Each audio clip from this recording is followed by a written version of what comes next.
Welcome back to Do It Myself Garage. I've got a Wolfbox G840S. I bought this, man, a couple months ago now. I've got all the wires and everything for it out here. I'm going through the instruction manual, and I already got started. I kind of wanted to see how it would fit in the car. The mirror is quite a bit bigger than the stock camera in this Mitsubishi. Probably any other car would be just fine. Oh, so there she is. I've already got the GPS. I ran up, tucked up under the headliner here, tucked in here. I used the little tool that they gave you and tucked it all in behind this piece here. GPS is down here. It says up.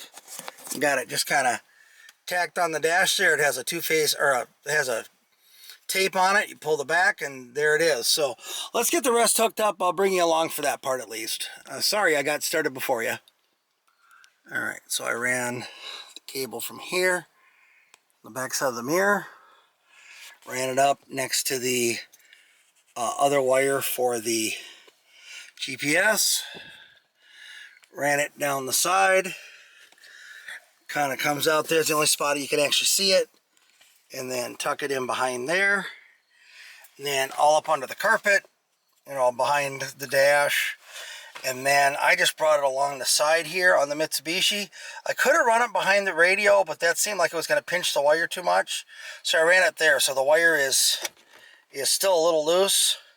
It's not pinched, so that should provide a good connection.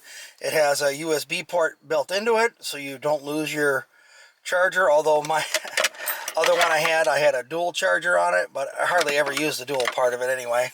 And then I've got another charging port down here with my other Bluetooth thing that I use. This thing's pretty awesome. I'll leave a link in the description. You can play, you know, I can listen to my phone and play it over the radio. And so it's kind of nice to listen to podcasts and stuff like that on the way to work right over the car stereo. Anyway, now the hardest part, I got to run a wire up. I'm going to run it the other direction, and it's got to go all the way to the back for the rear-facing camera. Let's get started on that. Okay, so on the Mitsubishi, I'm going to do it on this side. It's a driver's side. I need to patch into one of these wires. I need to figure out which one is hot when it's in reverse. So let me back probe that, or maybe I can even look it up maybe. We'll splice into one of these wires, and this wire right here, got this bundle of wires. This red wire here is the one that hooks into that, so that it knows when it's in reverse to turn on the backup camera. Alright, so I was looking at my mounting spot, and there's like a really nice tucked in spot here, but if I do that, the camera is going to tilt down a little bit. And I already have the tailgate closed and checked the angle, and that's not going to quite work. It's going to be tilting down too much, and I don't need to see the road. I need to see behind me. So actually I'm going to mount it over here to the side a little bit further, and then that gives me more adjustability for the camera. I'm going to run these two screws in here real quick and get this thing mounted.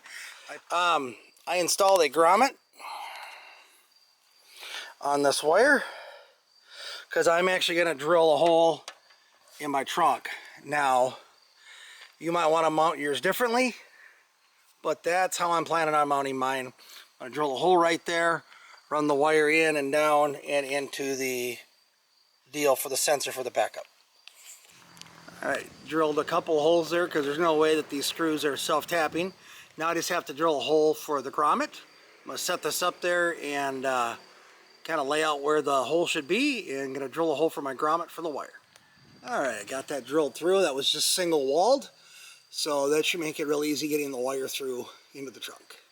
Alright, so this is what it looks like before the final installation. I had to drill that hole actually a little bit bigger, and then these holes line up for the screws. Let's get that mounted. One of the things that I noticed, I'm just going to mention real quick, the screws on the side, okay, were purposely left loose. So once you get an angle that you're happy with, tighten those up and then it won't move. So right now these are locked down on the side. They won't move. Now I'm going to screw this into the trunk, and it should be permanently mounted, and they'll have to go inside and start running the wires. All right, now that I got that mounted, I ended up replacing those screws because I stripped them out. Running the wire through here, and actually found that I was able to fish this up through there, so that's on the inside. Now I'm going to tie it down to this so it doesn't get hooked on anything. Be very nice and compact. You won't even be able to see it's there. All right, so I just pulled the seat really hard. Pulls forward, and you can get your wires through here. Camera works great. Most of the wires are hidden. Probably the hardest part was running that wire to the rear. Just getting those panels loose. The little tool they sent was actually pretty nice. And let me show you.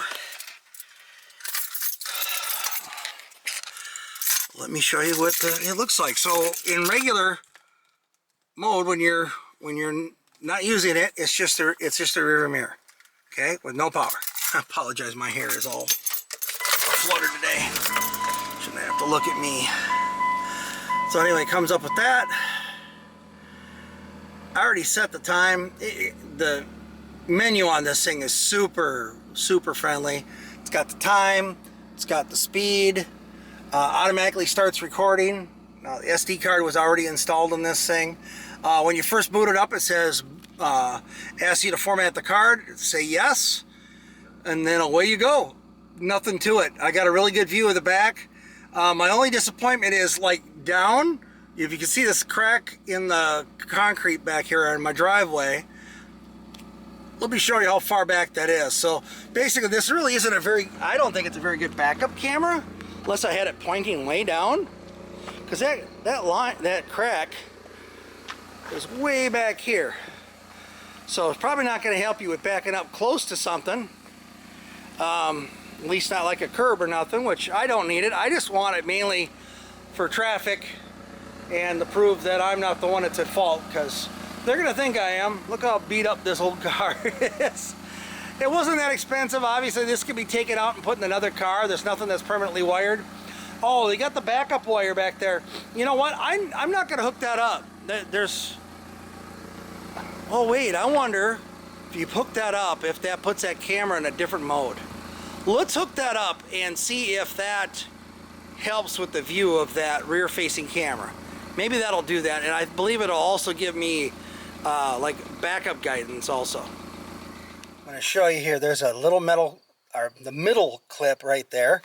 Just bend this back a little bit with the screwdriver, then this whole thing comes out. And on mine, I'm calling it the bottom right one, because this one here doesn't have a clip at all, and this one down here is the one that has that's the one that has voltage when it's in reverse. It also happens to be the red and blue wire. So we're going to splice into that, and then we'll test out the camera. All right, let's see if I did this right. Start the car up.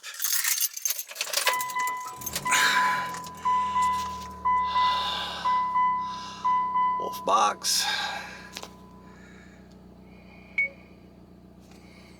Okay, there's my normal running camera, basically your rear view mirror. Now if I put it in reverse. Oh, okay. So that gives the driving lines. Well, it just shows straight because it doesn't know where the steering wheel is. Well, that's kind of cool. Doesn't really change the view at all. So, all good though, but it knows when I'm in reverse. Very, very cool. So, if you got my friend over here, he happens to be sitting in front of the car. I first fired it up, it looked like this. I'm like, well, that's no good. I already have the rear view mirror setting to where it's supposed to be. But then if you tip it up like this, you can focus the camera wherever you want. So probably something like that. And then we click on the camera, switch cameras. It switches. Oh, now I've got both, which would be very, very confusing. And there's a rear view mirror mode. So that's really, really cool. I like that. I'm gonna have to pair up my phone to this, but I don't foresee any problems with that. Let me go ahead and do that and report back to you. All right, after multiple attempts, I am not able to get the Wi-Fi to hook up through the app. Apparently you need to have a hotspot, so that's a no-go. It's a bit of an overcast day now. I kind of wanted to show what this thing looked like. it's on right now, but also you've got the reflection from the mirror part, so you can hardly see the thing at all. Now if I turn my mirror, tilt it up so it's on so basically it would be on like if someone had their high beams on. So this piece here just kind of tilts the mirror up. So now I'm looking at the ceiling. So now I don't get the window reflection. Then I get a pretty clear picture. Trying to hold the camera at the same level as my eye would be at here. So you get a pretty clear picture here. It works great at night, but during the day, not so impressive. Let's see what the front camera looks like now. See, now the front camera is pointing way down, and I have the camera part of it pointed up. Oops. Didn't mean to do that. Sorry. In front. There we go.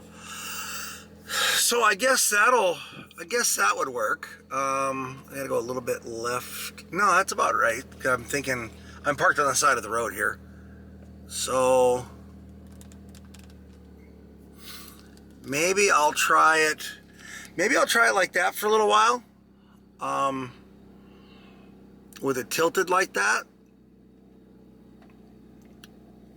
So then when you turn off the mirror, I would have to go down like this in order to actually use the mirror as normal.